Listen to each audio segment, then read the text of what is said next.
एक खबर पूरे क्षेत्र में आग की तरह फैल रही थी कि एक औरत ने गधे के बच्चे को जन्म दिया है। जब ये खबर पूरे क्षेत्र में फैलती है तो जिसके घर में वो बच्चा जन्मा गया था उसे बहुत ज़्यादा टेंशन हो जाती है, और वो जब देखता है तो उसकी पत्नी के पहलू में यानी कि उसकी पत्नी के बराबर में एक गधे का बच्चा लेटा हुआ है। वो बहुत टेंशन में आ जाता है और अफसोस करने लगता है कि इंसान का बच्चा ना हो के गधे का बच्चा है। कौन थी वो औरत जिसने ये गधे का बच्चा दिया था? क्या उसने गधे के साथ संबंध बनाए थे? क्यों हुआ था गधे का बच्चा पैदा उस औरत के घर में? आओ जानते हैं इस सच्ची घटना को। आदाब, नमस्कार, सत श्री अकाल। मेरा नाम जावेद खान फिर से हाजिर हुआ हूँ लेके आपके सामने एक अजीब व गरीब हैरत अंगेज कहानी। ये कहानी पुराने ज़माने की है, यानी कि राजा महाराजाओं के ज़माने की है। दरबार लगा हुआ था। एक राजा अपने राज्य में बैठा हुआ सभी लोगों की शिकायतें सुन रहा था और उसका निवारण कर रहा था। लेकिन वो शिकायतें सुनते सुनते बहुत बेचैन होता है और परेशान होता है और इधर उधर देखता रहता है, क्योंकि उसके सर में दर्द हो रहा था और वो अपने वेद यानी कि हकीम को तलाश कर रहा था। लेकिन उसका हकीम कहीं नज़र नहीं आता है। दर्द हद से ज़्यादा बढ़ जाता है। तब वो अपने वजीर को आवाज़ लगाता है और कहता है कि वजीर, ये बताओ, 3 दिन से मैं देख रहा हूँ हमारा वैद यानी कि हकीम दरबार में नहीं आ रहा। जाओ पता करो वो क्यों दरबार में नहीं आ रहा। वजीर वैद के घर भागा भागा जाता है और उससे जाके कहता है कि तुम्हें राजा साहब ने तलब किया है, बुलाया है, तुम दरबार में क्यों नहीं आ रहे? तो हकीम कहता है मैं बहुत परेशान हूँ। और तो वजीर कहता है कि क्या परेशानी है? तो वैद कहता है यानी कि हकीम कहता है कि मैं अपनी परेशानी राजा को ही बताऊंगा, चलो मैं चलता हूँ।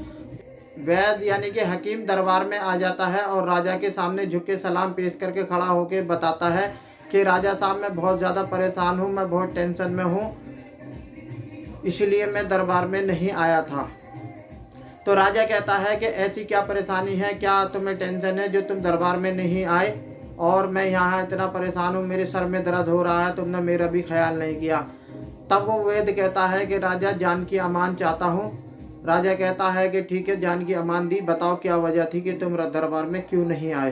तब वो वैद बताता है कि राजा साहब, मेरे घर में मेरी पत्नी ने गधे के बच्चों को जन्म दिया है। ये खबर पूरे क्षेत्र में फैल चुकी है, क्योंकि जिस दाई ने मेरी पत्नी के इलाज किया था यानी कि मेरे बच्चों को जन्म कराया था, उस दाई ने ये खबर पूरे क्षेत्र में फैला दी है। लोग मेरे घर में मेरे बच्चों को देखने आ रहे हैं, इसीलिए मैं दरबार में नहीं आ पाया। सरकार, मैं बहुत टेंशन में हूँ। सरकार, मेरी परेशानी का कुछ हल निकाल दीजिए। पता कीजिए कि मेरी पत्नी ने ये गधे के बच्चों को कैसे जन्म दे दिया। एक औरत गधे के बच्चों को कैसे जन्म दे सकती है? राजा ये बात सुन के भी हैरत में पड़ जाता है और सोचता है कि ऐसे कैसे हो सकता है। राजा फिर अपने वजीर से कहता है, वजीर आप दिमाग लगाओ, ये क्या वजह हो सकती है? तो वजीर कहता है कि राजा साहब, मुझे 2 ही कारण नज़र आ रहे हैं। एक कारण तो ये हो सकता है कि इनकी पत्नी पे किसी ने काला जादू कराया है, जिससे वो बच्चा इंसान का ना होके गधे का पैदा हो गया। या दूसरा ये हो सकता है कि ये बहुत बड़े पापी हैं, इन्होंने कुछ पाप किया है तो उसका फल भगवान ने इन्हें दिया है। या फिर ये हो सकता है कि इनकी जो पत्नी है उन्होंने गधे के साथ संभोग किया है, यानी कि गधे के साथ संबंध बनाए हैं, उसके बीच से ही ये गधे का बच्चा पैदा हुआ है। ये बात सुन के वैद अपने सिर में हाथ मारने लगता है और रोने लगता है। कहता है कि राजा साहब, 2 बातें इसमें से गलत है, एक बात सही हो सकती है। यानी कि काला जादू कोई करा दे तो उसके लिए तो मैं नहीं कह सकता, क्योंकि मेरे दुश्मन भी कोई ना कोई हो सकता है जो मुझ पे काला जादू करा सकता है। लेकिन मेरी पत्नी ऐसा नहीं कर सकती, वो जो किसी गधे के साथ संबंध बनाए। ना ही मैं पापी हूँ। मेरे हालात को और मेरे नेचर को तो आप जानते ही हो, मैं कैसा हूँ, मैं कभी भी पाप नहीं करता, मैं भगवान से बहुत डरता हूँ। राजा वेद की बात सुनकर ये सोचने लगता है कि ये सही कह रहा है, काला जादू हो सकता है, बाकी ये 2 बातें सही नहीं हो सकती, क्योंकि इसकी पत्नी ऐसी नहीं है जो वो जानवर से संबंध बनाए, और ये हमारा जो वैद है, हकीम है, ये भी ऐसा नहीं है जो पाप करे। हो सकता है किसी ने इसकी पत्नी पे काला जादू करा दिया हो और इसीलिए उसके घर में गधे का बच्चा पैदा हो गया हो। ये सब बातें होती हैं तो वैद कहता है कि राजा साहब, अब क्या होगा? अब मेरा अगला बच्चा भी होगा तो वो भी ऐसे ही जानवर पैदा होगा। तब वो राजा कहता है कि नहीं, ऐसा करते हैं तो हम तुम्हारे अगले बच्चे का इंतजार करते हैं, अगर वो बच्चा भी अगर जानवर पैदा होता है तो मानो कि कुछ ना कुछ गड़बड़ है, या तो तुम्हारी बीवी किसी से जानवर से संबंध बना रही है या फिर तुमने कोई पाप किया है, ये माना जाएगा। तो वैद्य कहता है कि ठीक है राजा साहब, हम भी इंतजार करते हैं। तो राजा कहता है कि ठीक है, 1 साल का इंतजार कर लो। वैद्य अपने घर चला जाता है और अपनी पत्नी से कहता है कि क्या तुमने किसी गधे से संबंध बनाए थे। उसकी पत्नी भड़क जाती है और कहती है कि मैं पारसा औरत हूँ, मैं बहुत सही औरत हूँ और तुम मेरे आंचल पे दाग लगा रहे हो। मैं भगवान की कसम खा के कहती हूँ कि मेरे शरीर को तुम्हारे अलावा किसी ने नहीं छुआ, मैं सिर्फ तुमसे प्यार करती हूँ, तुम्हारे ही साथ मैंने संबंध बनाए हैं। तो वैद्य कहता है तो ये गधे का बच्चा कैसे पैदा हो गया तुम्हारे पेट से। तो वो औरत कहती है कि ये भगवान की लीला है, इसमें मैं क्या कर सकती हूँ। पत्नी कहती है कि तुम अपने राजा से बताई तो राजा ने क्या कहा। तो वैद्य कहता है कि राजा ने अगले बच्चे का इंतजार करने के लिए कहा है, वो देखना चाहता है क्या अगला बच्चा भी जानवर का होगा। तो पत्नी चुप हो जाती है। 2-3 महीने बाद वो औरत जो होती है फिर प्रेग्नेंट हो जाती है और वैद्य हकीम अपने राजा से जाके बताता है कि मेरी पत्नी फिर से प्रेग्नेंट हो गई है, गर्भवती हो गई है। राजा कहता है ठीक है, तुम उसका ख्याल रखो, देखभाल करो, जब उसका डिलीवरी का टाइम आएगा तो बता देना, हम अपनी नौकरानी को दाई के साथ लगा देंगे ताकि वो दाई कोई गड़बड़ ना करे। जब ऐसे ही करते करते 9 महीने पूरे हो जाते हैं तो हकीम अपने राजा से कहता है कि आज मेरी पत्नी को देख के दाई ने कहा है कि आज रात में या दिन में किसी भी टाइम बच्चा हो सकता है मेरी पत्नी के। तो राजा एक नौकरानी को बुला के उसे हुक्म देता है कि हमारे हकीम जी की पत्नी के साथ तुम्हें जब तक उसके बच्चा होगा तब तक साथ रहना है, ये देखना है कि दाई उसके बच्चे के साथ कुछ गड़बड़ तो नहीं करती।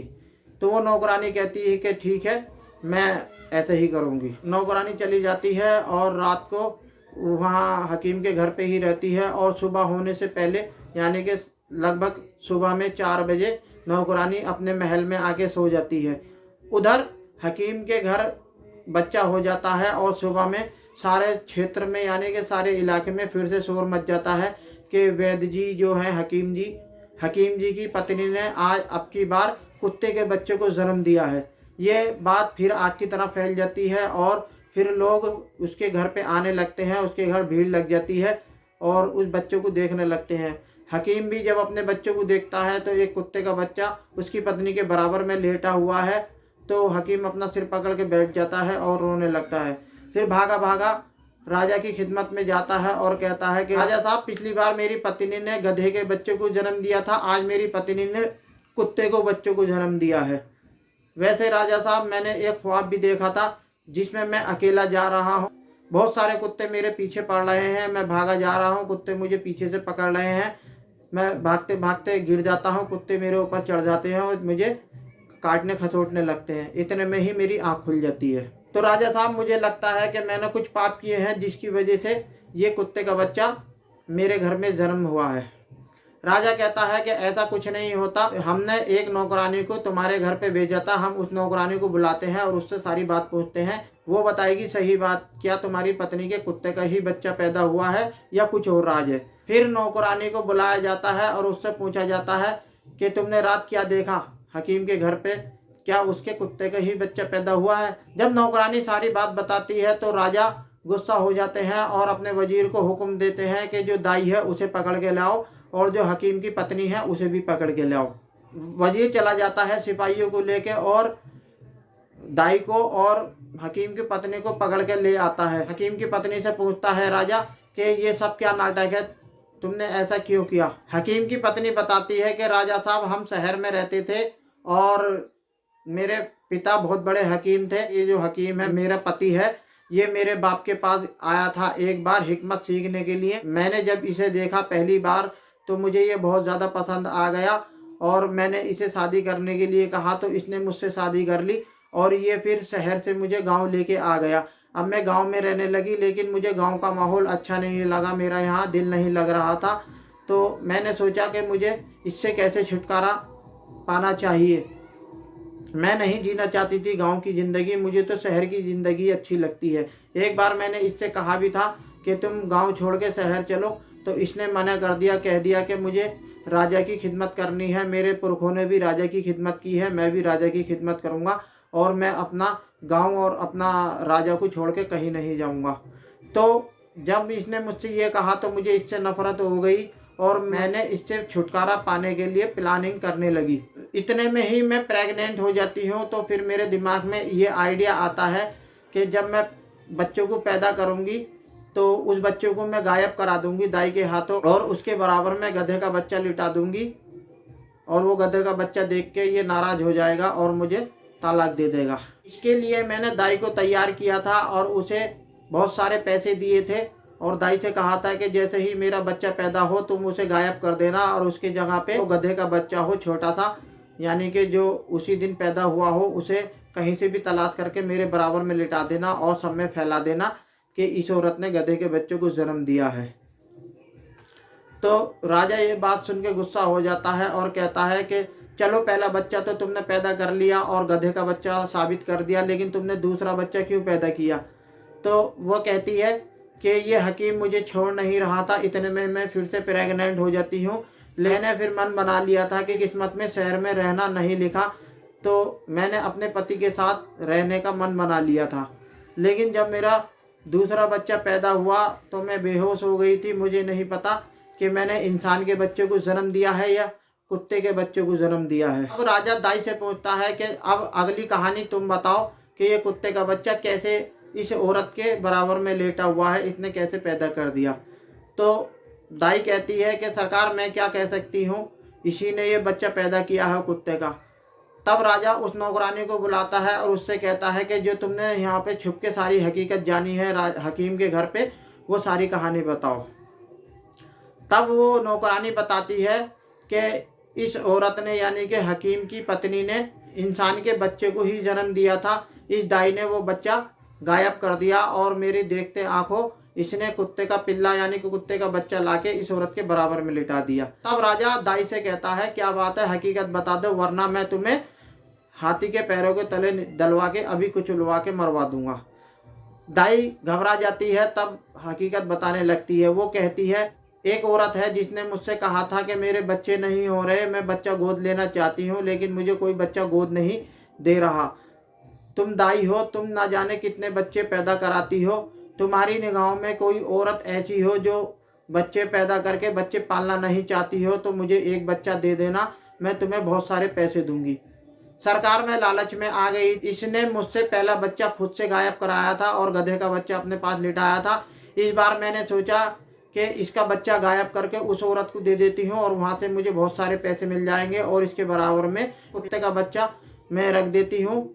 अगर ये कहेगी कि मैंने इंसान के बच्चे को जन्म दिया है तो मैं कह दूंगी कि कुत्ते के बच्चे को जन्म दिया है। इसकी बात को कोई यकीन नहीं करेगा क्योंकि पहले भी इसके बारे में सब लोग जान चुके हैं कि इसने गधे के बच्चे को जन्म दिया है। इस बार कुत्ते के बच्चे को दे दिया तो क्या हुआ, कोई हैरानी नहीं होगी किसी को। सरकार मैंने लालच में आके इसके बच्चे को औरत को बेच दिया, सरकार मुझे माफ कर दीजिए।